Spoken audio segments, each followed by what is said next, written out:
Hey, Homestead Prepper.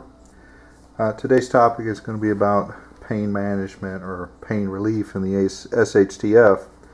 And before I get started, I want to say this is not medical advice. This is for information purposes only. And no, I'm not a doctor, but I do play one on TV. So, with that being said, guys, the reason I'm bringing this up is I've really overlooked the pain aspect, stocking up on certain pain relief formulas for when you're really hurting. And I've had quite a few round bouts of going to the emergency room and having all kinds of stuff happen to me.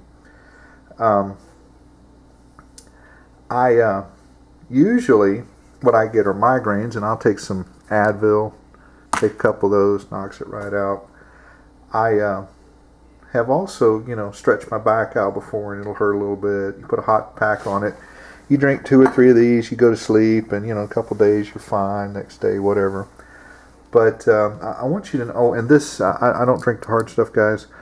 This is actually for some natural medicine I'm making. So if it turns out, I'll do a video on it. But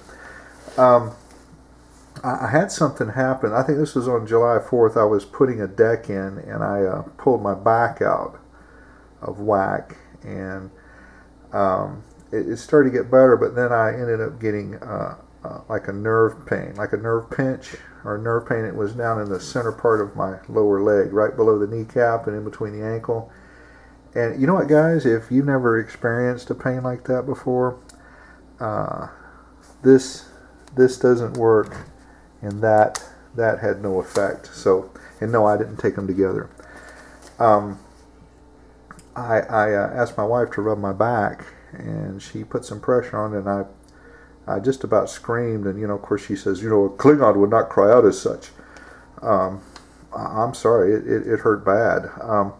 I told her, I said, well, we need to go down and see our vet. And she asked why. I says, because I'm going to have him put me down. And she laughed and all that, but I told her, the thing is, I wasn't joking. Like I said, this pain was awful.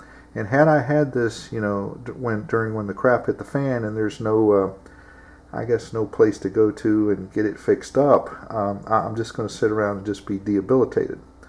So, and using conventional, I'm not into prescription drugs. I mean, if you're on them and you need them to live, that's fine. But my mother just had a friend who passed away here recently, and she had taken prescription pain medications for arthritis for over 20 years, and it destroyed her liver and it killed her. Of course, after feeling that type of pain that I did, do I want to take the pain medications and live another, few years, or do I just want to walk around miserable because I don't want to take them? I have another family member. He took Darvocet for years for his pain.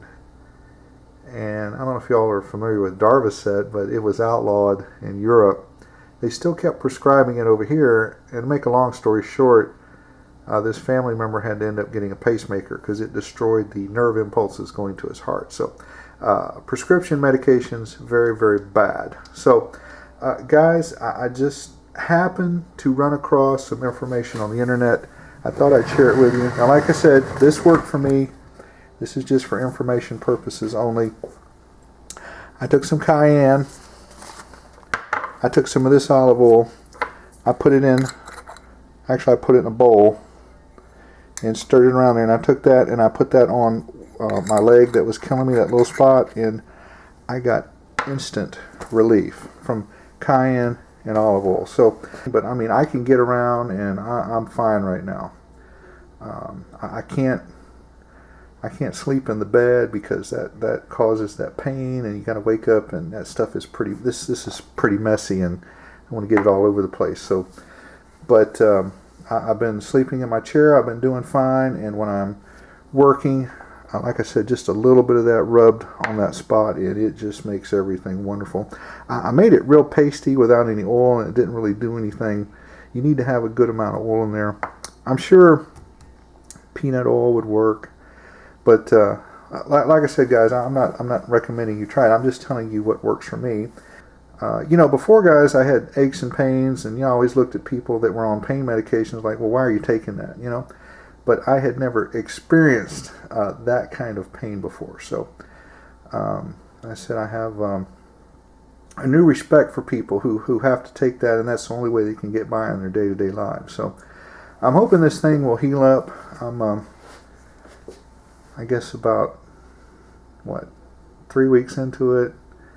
It does feel better than it did, you know, and I'm getting around, so you don't need to feel sorry for me, not that anybody would, but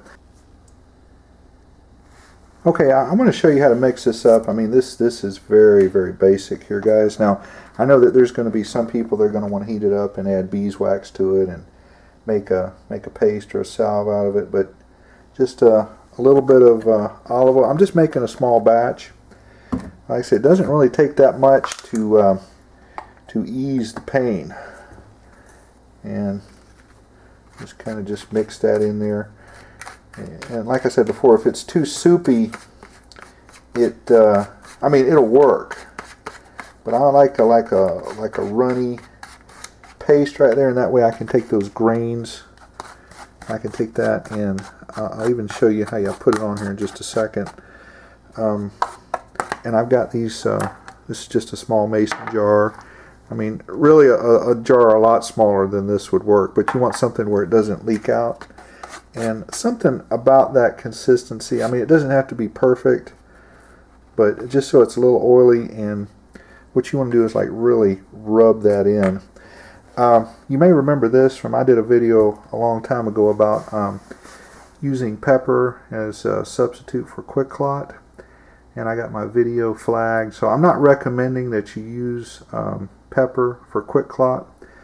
There was an EMT, emergency medical tech, well, he claimed to be one anyway, and he said that that was not good, and that you know, you could get infections from that. And so anyway, I ended up having to take my video down. I had asked him what he would use in an emergency situation if he didn't have Quick Clot, and he said he would use his t-shirt.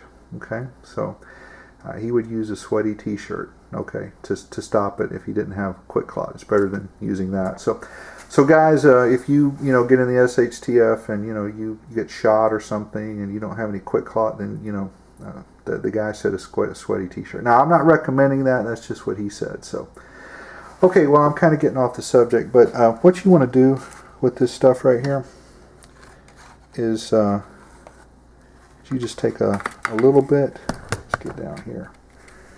Just take. Let me get a napkin here.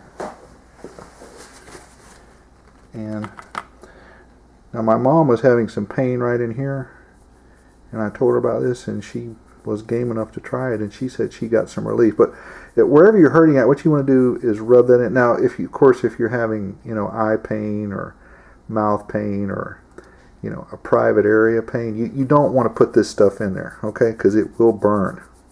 So you just rub that in, and rub it in real good, and you will feel the heat. And I mean, almost instantly, it took that pain away from me.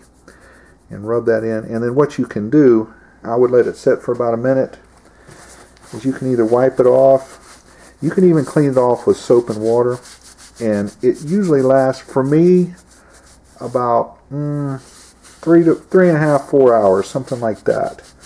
So I'm going to be getting some habanero powder, and I hear that's even more effective. Of course, you probably want to wear gloves, guys, if you're going to mess around this, if you have really sensitive skin, because it does have a burning sensation. And if you try the habanero, that you definitely probably want to put some gloves on and be very discreet where you put that. So always be mindful of what you're doing. Okay, guys, well, if anybody has anything they can add to this video, if y'all know of any pain relief that you can use in a sensitive area like your mouth or other places that's natural, I would really enjoy hearing about it. Okay, well, this has been the Homestead Prepper, out.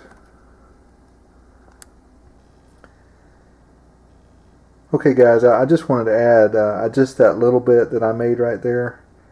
That's probably going to last me a week, and I would put it in the refrigerator too. I don't know if that benefits it or not, but I just found out about this like 2 days ago, and I've left it out in room temperature out my hot truck and stuff like that, and it still seems to keep working. But just a little bit is going to go a long ways. Okay, guys, just wanted to add that.